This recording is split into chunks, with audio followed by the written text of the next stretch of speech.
Omusumba Rose Bujingo kyakoze Pastor Bugembe akatambi ogenda kubanga ate okafuna maaso awo DNA etabudde sa mafias mpuuga nabyo ogenda kubanga obifuna maaso awo Mary Bata finally naye ate bambi bamusabidde abeeko n'ekye yeekolera akatambi nako ogenda kubanga okafuna maaso awo Minada Queen n'Avieta munage nabo omwana abatabudde era nga kigambibwa nti makeup wa Shiba Kalungi ye nannyini mwana nabyo ogenda kubanga obifuna maaso awo z'ensonga za Hajati Zuula wamu ne bba Haji Ali Wamma nabyo tebinnaba kugwera ng'ebipya bizuukidde ddala. Mugamba mutya, mwasibye mutya bantu bange? Kansubire nti muli bulungi ba mikwano nga enkola yaffe. Mbasaba vidiyo eno mugimpere like era n'ensaba gwe wenna atanaba kusubscribinga wano ku Suvia News Extra nti mukwano subscribinga era onyigende mu notification bell olemesubwanga byonna bye mba nteekayo wano ku Suvia News Extra. Nenyongera okusabira mu mwenna abakosefukosefu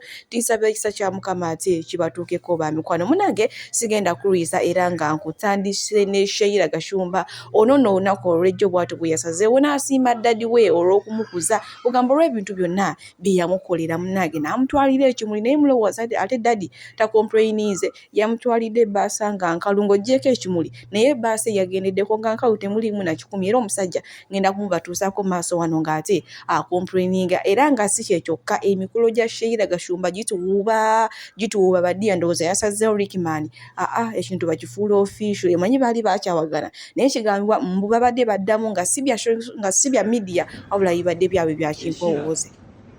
Ebimuli mbirabye yesimanyi omanyi nti njala nnyo ebimuli naye akabaasa temuli kantu bannange. Next time ompeerezanga ku bimuli nga bino ebimuli birungi nnyo naye tutadde mu kantu oba okateeke ku mopero mane kiri kitya. Anyway, thank you so much. I really love flowers. Honestly, I always encourage friends. Mutandika okucelebrating abantu nga balamu. Mulekerawo okutwala ebimuli ku ntaana z'abantu. Mulekerawo okutwala ebimuli ku keesi za A+. Omuntu oba omwagala nnyo mu celebrating nga akyali mulamu. Tewali kigaana ku surprisinga muntu na bimuli nga bino. Tewali kigaana ku surprisinga muntu ng'omugula ecupa ya wine, ecupa ya champagne, enkoko ng'eyo ne bagimubagira n'agirya. Abaddugavu ensonga eyo mugimanyi, it's very very important. It pains me every day okulaba nga mucelebratinga bannaffe nga bamaze okufa ne muboogera buli kirungi naye nga bwe baali bakyali ku nsi kuno. None of you cared. So thank you so much. Kira weebale nnyo ne mobile money nkyagirinda muno nkyagirinda.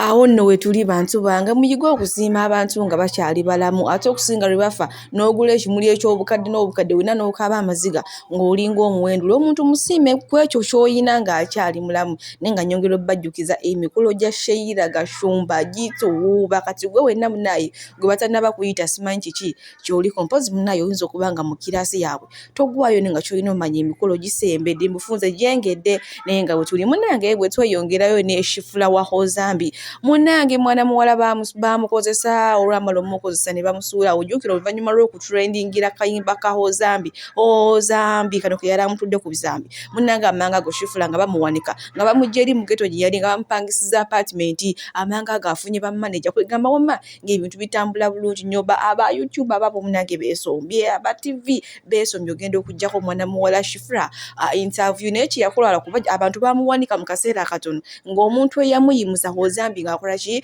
ng'amusuula naye munange wenjogera bamusuula bamukozesa n'obusente bwonna bwe yakola mukuba obulango mukola buli kimu byonna babimubakira wenjogera ssaawa zino akaba amaziga nga ennyaanya era lunaku lw'ejjo Hozambi yavuddeyo munange n'abeerako ebintu byayogera naye katusuubire munange osanga ajja kuddamu mukene ng'omwana bamukozesa nga kaveera ne bamusuula awo era nga gaakaba gakombeera wenjogera ssaawa zino yaddayo dda eri mu ghetto gye yali ate kati munange era gye baamuza bali bo beekolera ebyabwe bye baali baagala naye lwamaani basuula kale bwe tweyongerayo ku nsonga za Hajati Zuula wamu ne bba agambibwa okukwata omwana omuto Nisha ow'emyaka 14 munange nina maaso wano ate ye omusazi w'omugambo omunene ng'amunenya amugambye ng'onaakola ekintu kino eky'obulimba yandibadde asooka kwebuuza ku bakyala abakulu abakiruddemu nnyo abakivugidde ebbanga ekitegeeza kano akakoosi kanene ne kati ono ye ekintu yakipapira teyasooka kwebuuza ndowooza ku baakalibo baŋŋambe bwe batyo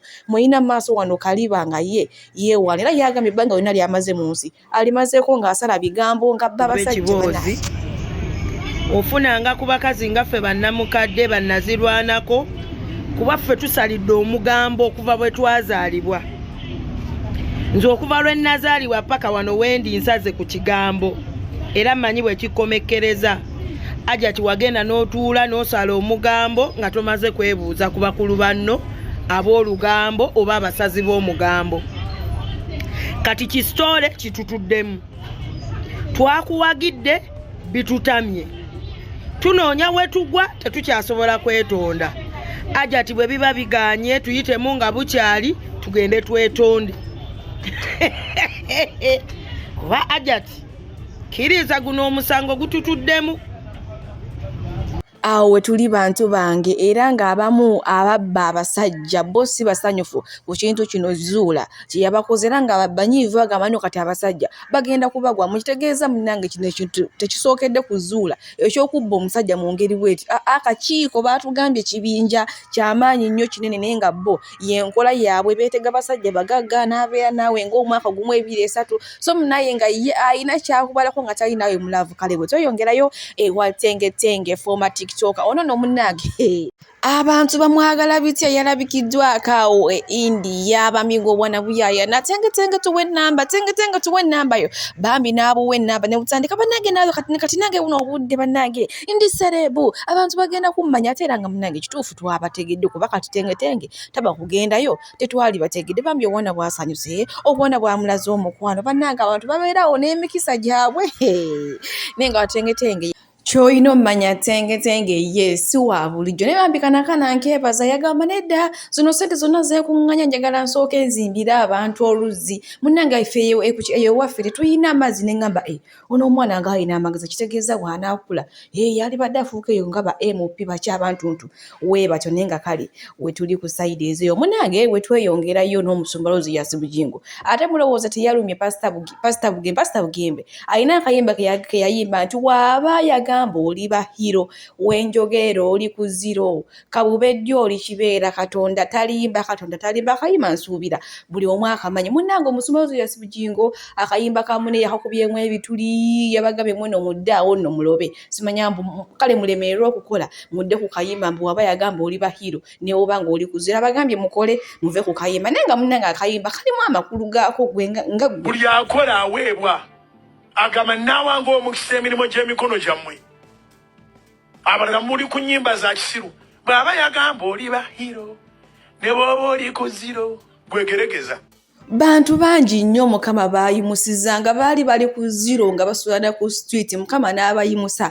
n'abatuuza n'abambejja kati oba ye musumba Suzan Bujingo oluyimba yalufuna atya nga y'omu ku abo abaali bali mu mbeera embi naye buno obudde mukama yamuyimusa kati musumba so nze ndaba akayimba ka Pastor Bugembe tekaliimu kintu obula kugamba kwongera kuwa maanyi na ssuubi eri omukkiriza naye ye maama yabiraba mu ngeri ye omusumba Suzan Bujingo kale bwe tweyongerayo ne Mafia Simpoga munage oluvannyuma lw'okutwala abaana be yali ayita nti babe ku DNA ne kizuuka nti si babe munnange omusajja kugamba yafuna depression omusajja taddanga ngulu era alina akayimba awo ke yakubye munnange ng'akubiriza abantu mugende mukebere abaana bammwe naye nga abasajja b'ennaku zino kibagwana muwasa abakazi b'abandi temwagala kubalabirira kati mba mwagala omukazi abeere wakakola ati omulekereza akameeza 15 2,000 alina abaana alina bikirwaki ye teyeeyiya mu ngeri bwekyo n'afunayo omusajja omulala abisobola naye nga bwe tuli kale sikiwagira kuba si kirungi kwenda ng'oli mbufumbo si kirungi era mukama tabyagala sigamba nti mwende naye mbadde njogerako okusinziira ku basajja b'ennaku zino nti kibagwana ennaku zino abasajja beekoze ebintu ntu ebitategeerekeka kwegamba bannange eno bakwata bwana buto eno bakola ki simanyi bannange oba kati ennaku zino sitaani oba kati asinziira mbasajja naye nga bwe tuli bwe tweyongerayo ewa Nakawere w'eggwanga nga si mulala Fibike ne bbaawe Enzola munnange olwaliro basiimye batulageko amazing munnange anyirira yenna aliko oluviiri bannange oba oluviiri kati oba yalujja kwani oba yalujja ku taata oba yalujja ku maama amazing nnyo munnange vayo otubuulira oluviiri olwo lwoyina walujja kwani naye nga munnange omwana akuze ne maama bannamukadde b'oku TikTok bagambye omwana mbwe emikono gye girabika ng'omwana ng'omuntu ow'emyaka 4 ne bannange bantu mwe mukisuusa nnyo man. Kale wetuli bwe tweyongerayo ku nsonga za Nambwayo munnange Asuuna Ben awo alina obugambo bwe yayogedde. Nambwayo naye munnange teyalutumidde mwana n'agenda ku Facebook page ye n'agamba munnange yogera mpola oba si ekyo nja kuta audio ng'oŋŋamba nti munnaye nkole ki ng'oŋŋamba nziggyemu olubuto mbu Suuna Ben era agamba Nambwayo luno olubuto lw'alina obudde buno mbw'aluggyemu singa taluggyamu tagenda kumuwa buyambi. Munnaye kannyabo kakyala akazadde kalina omutima ogulumirirwa ne kagamba sigenda kuluggyamu nze nja kukola ki nja kubeera n'omwana wange Mukama yamanyi nga wanaatugabiira. Munnange amawulire agali mu nkuba agaliwo Amina da Queen ne Ba Aviator ku birthday y'omwana nga bagenda batufulumiza ebifaananyi by'omwana awo nga bu video wamma bwasiba buyitingana naye bajjaaji ba kuno bo tebeewummuzaako nga bwe bamanyi baagala okunoonya ebyonoono sibagambye nti omwana wa Aviator si wuwe omwana ono bw'afaanana makeup wa Shiba kalungi Keith munnange saawa zino akagato ye kamwambadde dda bagamba nti omwana bafaanagana ate nga kituufu bafaanagana gusooka otunuulire Keith otunuulire n'omwana ono. Keith bino wabirabye taata ngamba ono Keith makeup artist wa Shiba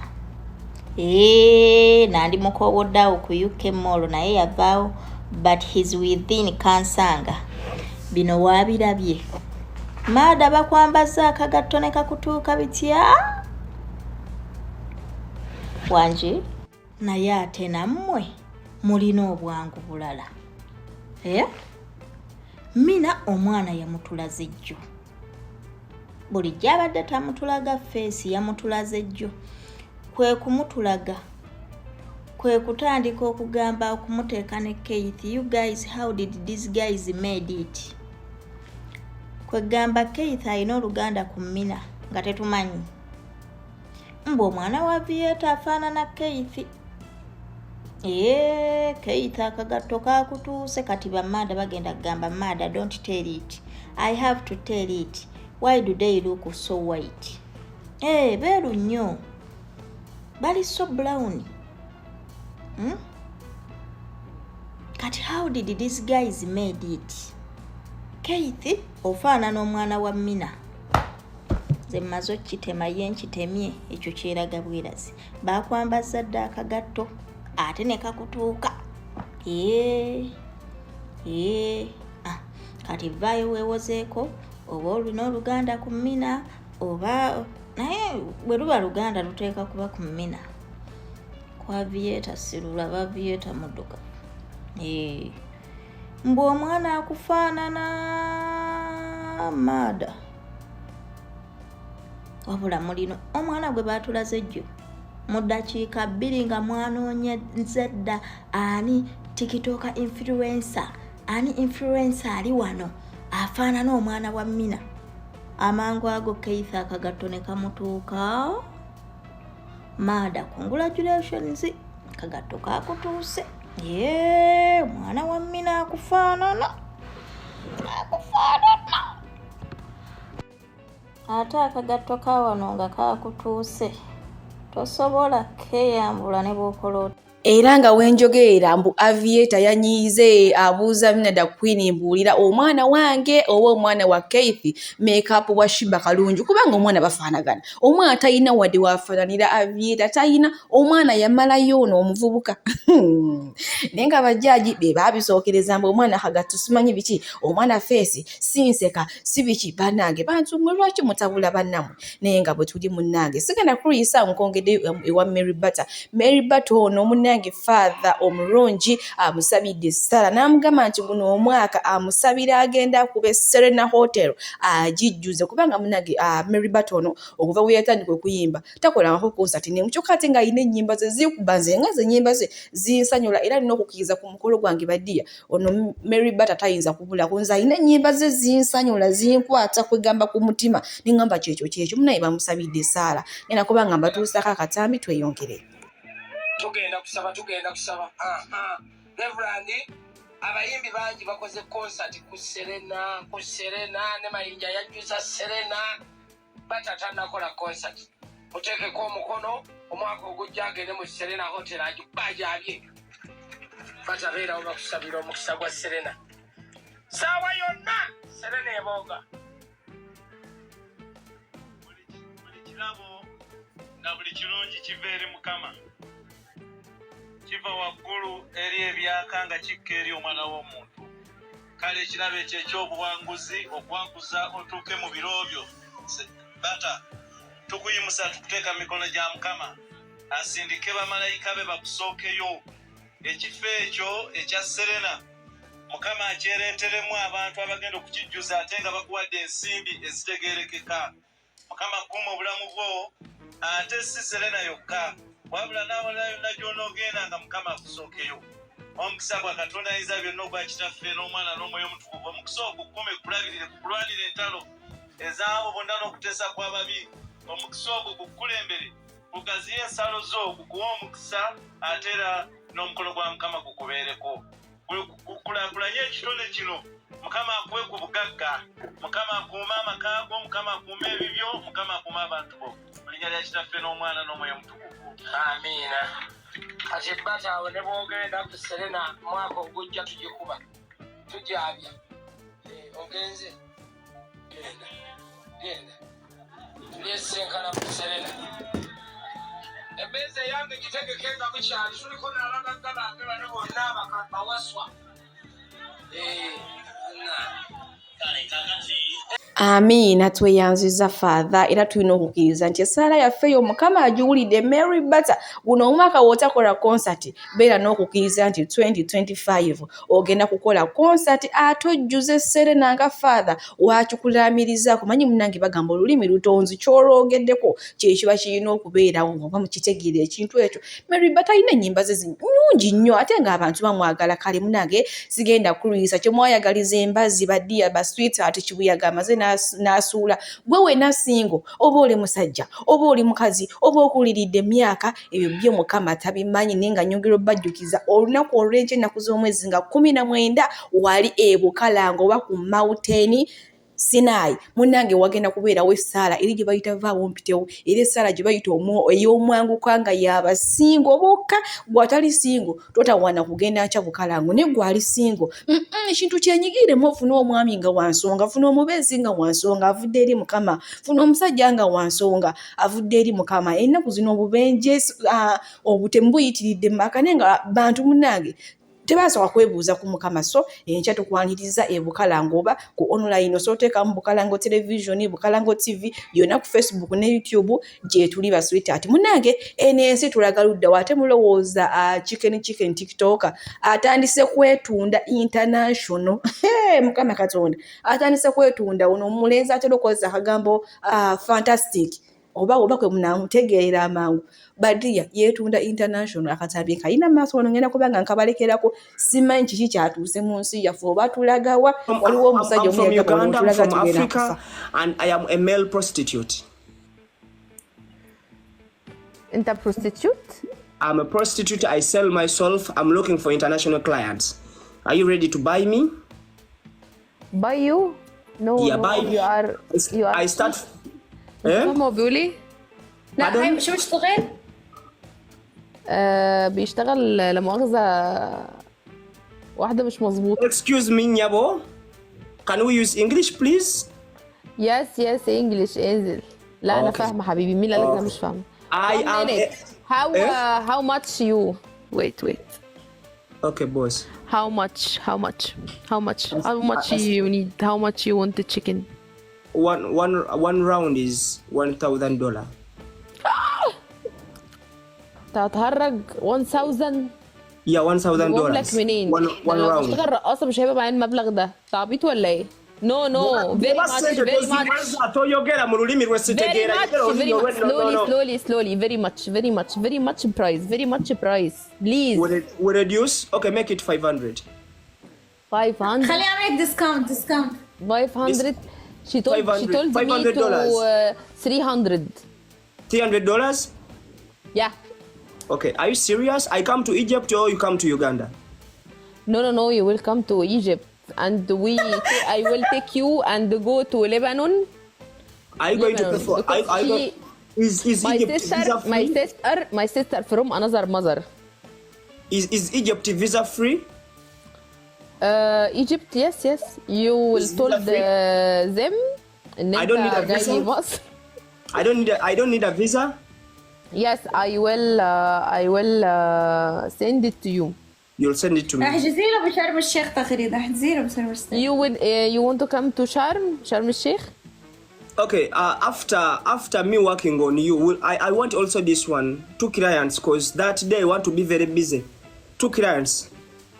2 clients? Yeah, okay. I will told her to buy you too. Me, yeah, you after buying me, also this one will buy me. I want to get $600 from you people that day when I come. When will be that? I will ask her. Wait. You come to you wait. You come to my inbox and we talk. How do you see that? شابون. I understand you. I understand you. You want to send me your number? No. We talking. I have very hella Egyptian people مش هيفهموا حاجة. Don't understand our what we talking. It's okay. Okay. So if you're serious, I can prepare myself and I see how I book my journey. When can I come, boss? You will come to Egypt بإذن الله. When? After months, I will get everything for you. تغريد تعرف ايش عم بقوله عنده بالتعليقات؟ ما ينفعش end of the month. ما لقيتش معايا. انا دخلت دلوقتي ما لقيتش معايا. Lwaki ono fola tayogera ebintu byempulira? Kino kiwa? Gigi, what is the name of this lady down? Highland. Gwayogera nja paka okuba ennyuma. Wait. Calma, baby. Calma. You mean calm? I calm down? Yes, calm down. You said Karuma, eh? Karuma is a place in our region. It's called Karuma Falls. Calm down. Okay, let me calm down. I want to ask you some questions. It is okay. It is okay. Ask me. Okay. Do you love dogs? Dogs? Yes, I have dogs. I really love dogs to one extent that I can even eat their أنا feces. تغريد عم تتعرف عليه هلا. You have to play with him. I have to do what? Oh, sorry. I have to do what? Play with my dog. I have to play with your dogs. Yes, every day 2 hours. I play with your dogs every day for 2 hours. Yes. That is very easy, my boss. He's like my son, you know. He is like my son. Your dog is like your son. Yes. Nyokamazi.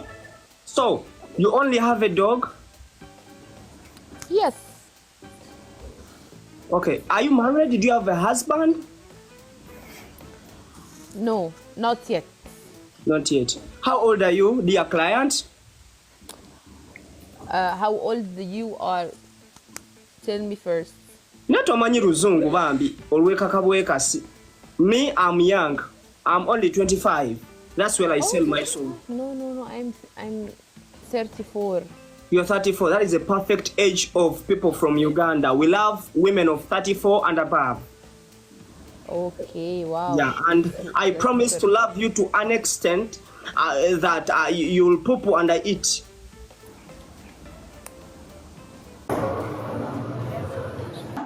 Nze musawo Namaganda Sylvia era nga ndi musawo omutendeke ate era nga nkola n'ekitongole kibayita Bright Future Superior Unique Manufacturers ebirungi kikola eddagala erya habo nga lirya 100% natural. Alina osteoporosis, alina rheumatoid arthritis, alina ebirwadde ebiri mutawaana bya joints, omugongo, afunye accident, bannange byose byenjawulo. Kadde kitegeeza omutima fasitula kitegeeza era olina omuntu takyajjukira ebijjaavude olusi yeerabirayo, alina alzheimer's, memory loss, olina omwana takola bulungi mu kalaasi, bannange omuliza akyankalana eddagala likola bulungi ku baana. Tulina mu katinga kano bayita prostate relax.